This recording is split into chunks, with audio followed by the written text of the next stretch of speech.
तो वहीं इंदौर में 24 घंटे में एक पॉजिटिव मरीज सामने आया है। दरअसल कोरोना की पहली और दूसरी लहर में इंदौर में सबसे ज्यादा कोरोना के पॉजिटिव मामले मिले थे और जिंदगी गंवाने वालों की भी संख्या इस शहर में सबसे ज्यादा थी। शहर में अभी भी कोविशील्ड बूस्टर डोज उपलब्ध नहीं है, लेकिन कोवैक्सीन का बूस्टर डोज की उपलब्धता है। इस पर इंडिया न्यूज ने जांच पड़ताल भी की है। खास रिपोर्ट आप देखिए।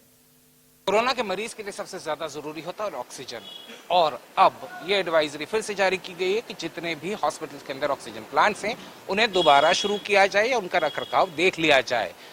इस वक्त मैं इंदौर में मौजूद हूं और इंदौर के लगभग चाहे सरकारी हो या प्राइवेट हॉस्पिटल सभी में जो ऑक्सीजन प्लांट्स हैं वो इसी तरह के प्लांट्स हैं और प्लांट्स को लगातार यूज में लिया जा रहा था ताकि आने वाले वक्त के अंदर किसी भी तरह की कोई दिक्कत होती है तो उस दिक्कत का सामना किया जा सके।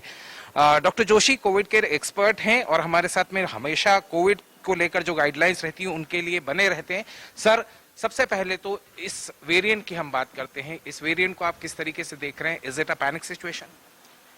मैं इसमें ये कहूंगा कि जो अभी तक वेरिएंट देख चुके थे तो उस वेरिएंट में क्या होता था कि जैसे ओमिक्रॉन जो लास्ट था उसमें ये एक वायरस जो रहता था करीब 5 लोगों को इन्फेक्ट कर सकता था।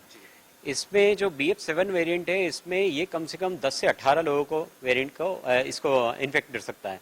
तो अपने को ये तो चीज़ समझना चाहिए कि जो हम पहले से स्थिति जो हमारी थी उस स्थिति में निपटना है अगर हमको, तो हमको मान के चलना पड़ेगा कि आने वाले आसपास संपर्क में जो भी 18 लोग कम से कम हैं, इसमें से हम एक अगर बने तो हम और अगले 18 लोगों को इन्फेक्ट कर सकते हैं। तो मेरा कहना यह है कि हमको, हमारे लिए अभी कुछ नया नहीं है।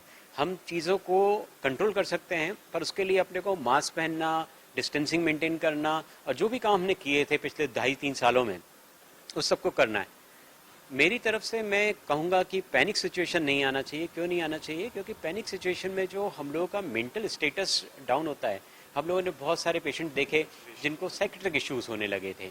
तो मेरे कहने का मतलब है हम अपने परिवार को बचा के रखें और जैसी स्थिति बन रही है इसको भयावह ना मानते हुए हम सबको मिलकर जैसे हम लोगों ने हमेशा लड़े हैं उस सतर्कता से लड़ना है। यानी सतर्कता से हम निपट सकते हैं। सर, अब मैं इस ऑक्सीजन प्लांट को समझना चाहूंगा कि ये ऑक्सीजन प्लांट का रखरखाव कैसे होता है, आने वाली सिचुएशन के लिए क्या हम तैयार हैं?